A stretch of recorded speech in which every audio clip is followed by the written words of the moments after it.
Hi everyone, this is Terry from homeschoolgardens.com. I wanted to show you today how I harvest my worm castings from a Worm Factory 360. This is a stacking tray worm composting system. The whole idea behind these is that you feed the first tray, you gradually fill it with food and bedding for your worms, and when that tray is filled, you stack a new tray on top of it, and that new tray becomes your feeding tray. And you keep filling that one gradually until that's filled, and then you stack a new tray on top.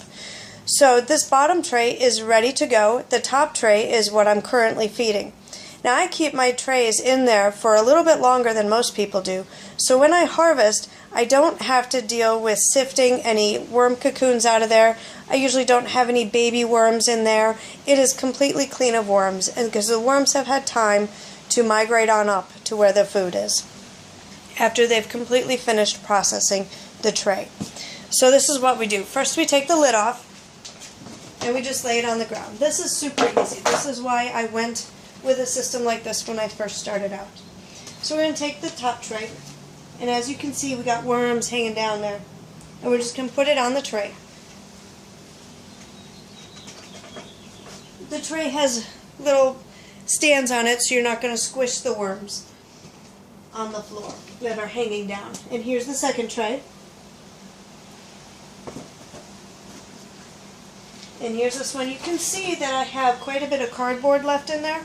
I did have a leachate problem about a month ago, and I put some cardboard in the trays to kind of soak up the excess moisture, and they're still there.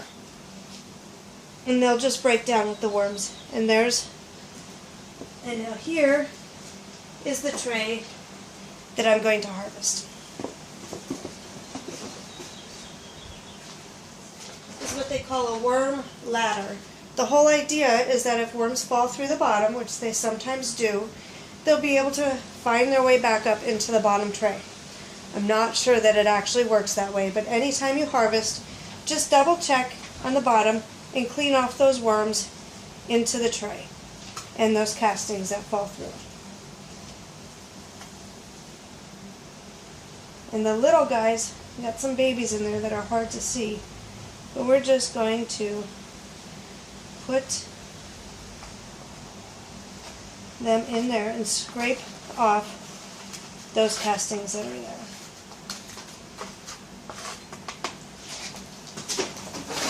And then in this bottom tray, bottom bin, it can collect leachate that comes through the drain.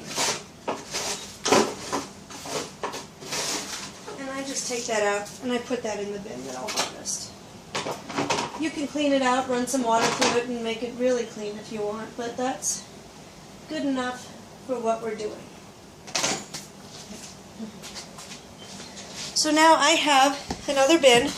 It's just a plastic Rubbermaid type container. I like the size because the bin fits really nice in it. It's 56 quarts. So it's about 23 inches long, 16 inches wide, and 12 inches high.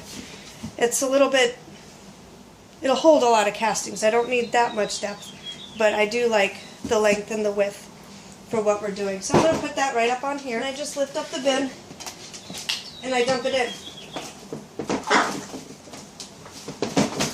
Most of it will just fall right out, and then I scrape it.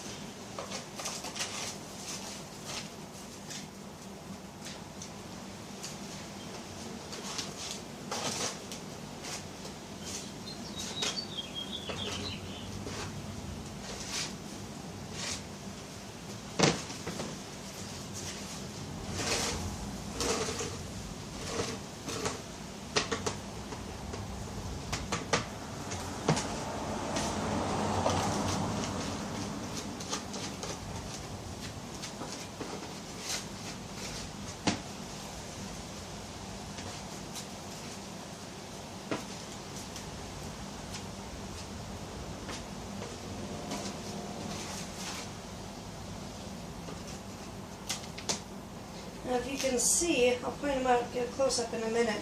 I got quite a few worms on the bottom here, and that usually does not happen for me. But what happened, about a month ago I had that leachate problem, and leachate is sometimes called tea. It's what comes out of the bottom spigot, but it's not worm tea. Very, very different. Leachate is a sign that your bins are too wet. And I normally don't have that problem, but I got a little overzealous in feeding, especially with very watery foods like melons. And I did have some leachate come out of the bottom spigot on the Worm Factory. And you can see it actually stained a little bit of the concrete in my garage, because I normally don't have anything under there to collect it because I just don't get it. So when I added cardboard, dried cardboard, to the different layers of the trays, I found almost no worms in the bottom tray, which is normal for me. But after having the cardboard in there soaking up the excess water, a month later, I have a ton of worms in the bottom tray. And last night I spent some time just picking them out. I do have another bin that I just started, so I moved those to my other bin. But I still got a lot of worms left, and I was a little bit, it was really tiring to do that. So what I'm going to do now is I have an avocado that is overripe, and we're going to put that in the bin, and I will show you in a few days there will be lots of worms underneath that avocado, and it'll be super easy to scoop them up and put them either back into this Worm Factory 360 or to put them in my new bin that I just started. The other idea behind adding this avocado to finished castings is that if there are any eggs that are still in there that haven't hatched yet, once the babies hatch, they can come over, find a food source, and then you can also scoop them up and then put them back in. So some people leave a little bit of a food source in the castings that they've harvested for maybe a month or so. So I'm just going to stick this avocado right in there to where the worms can get at it. And let me show you a close-up of how many worms I have.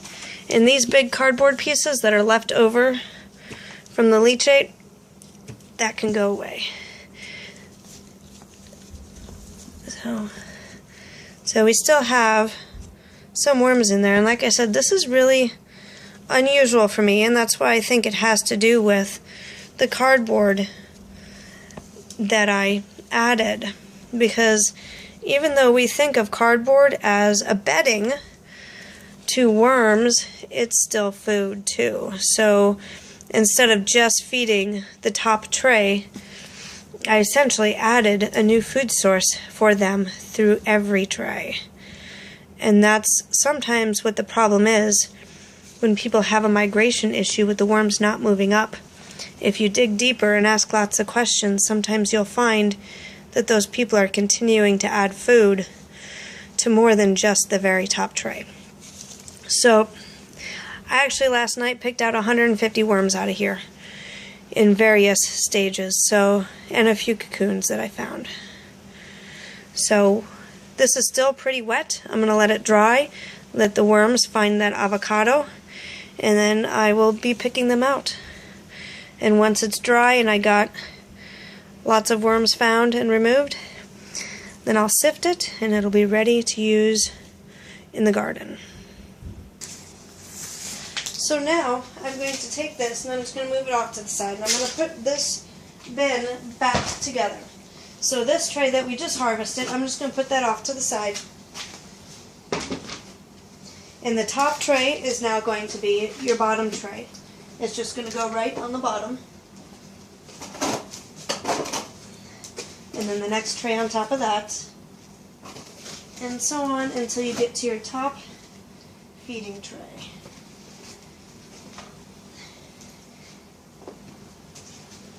And that's it. Let me get you a close-up of my feeding tray.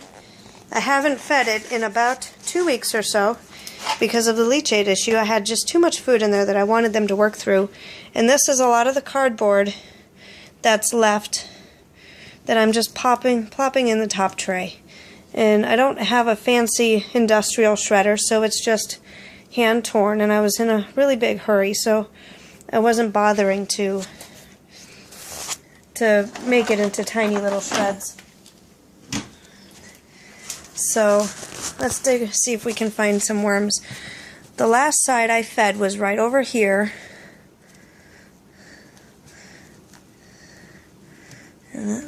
Yeah, we got lots of cardboard. Here's some worms hiding out there.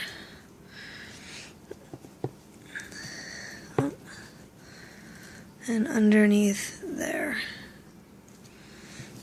So I'm going to leave the top off it for a little bit, because once I dig down below the top layer of cardboard, it's still pretty wet. Wetter than I would like it. So I'm going to leave the top off, at least for the rest of the day, and maybe tomorrow, and let it dry out a bit. So there you have it. That is how I harvest my Worm Factory 360. Thanks for watching.